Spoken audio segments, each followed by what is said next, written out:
এখান থেকে তুই চলে যা বললো।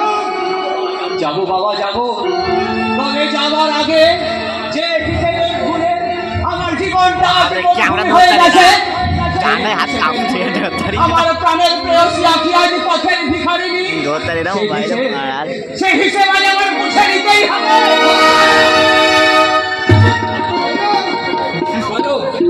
বলো কেন আমার আঁকিকে সাজালে মিথ্যে ছবি? কেন আমার হাতে তুলে দিয়েছে মদের গাছ? উত্তর দাও, উত্তর দাও সাধু সাধন্ত, উত্তর দাও। পল্লব তুই এখান থেকে চলে যা, নইলে আজ সব থেকে বড় পাপটা করে বসে দেবো জীবনের যত কালিমা।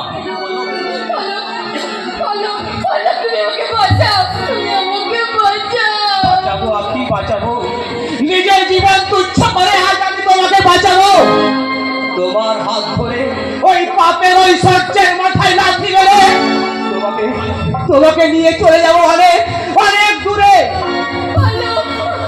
ভুল করেছে, ফুল আমি ছিঁড়েছি, সেই ফুল আমি আমার বুকে তুলে নেব, পিতৃ হত্যা করে চরণ ঘুরে প্রায়শ্চিত্ত করবো। না বললো না, আমি যে তোর জন্মদাতা পিতা। এই পল্ল আজ তোমার মৃত্যু।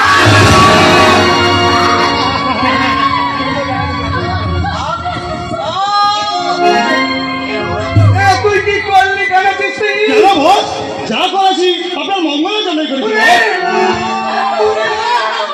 আমার সন্তান পল্ল। ছোট বাবু তুমি ভালোই করেছো, সাধু সামন্তের ছেলে হয়ে বেঁচে থাকার চেয়ে মৃত্যু যে অনেক সুখে।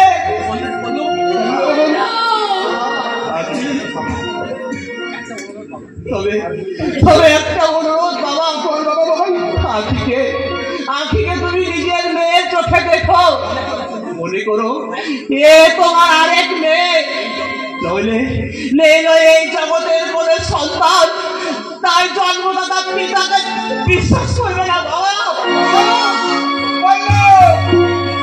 আঁখি আমার ভুল ভুলে রয়ে গেল, আঁখি ভুল হয়ে আর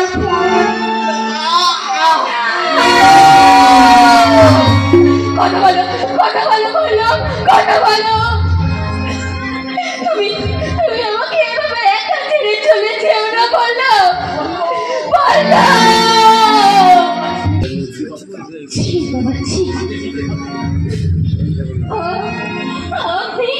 আপনি নিজের হাতে নিজের ছেলেকে খুন করলেন, পারলেন কন্যা সমপুত্র বধূকে এইভাবে মিথ্যা অজুহাতে আমাকে পথের ভিখারিনী করতে। আমরা গরিব বলে, হ্যাঁ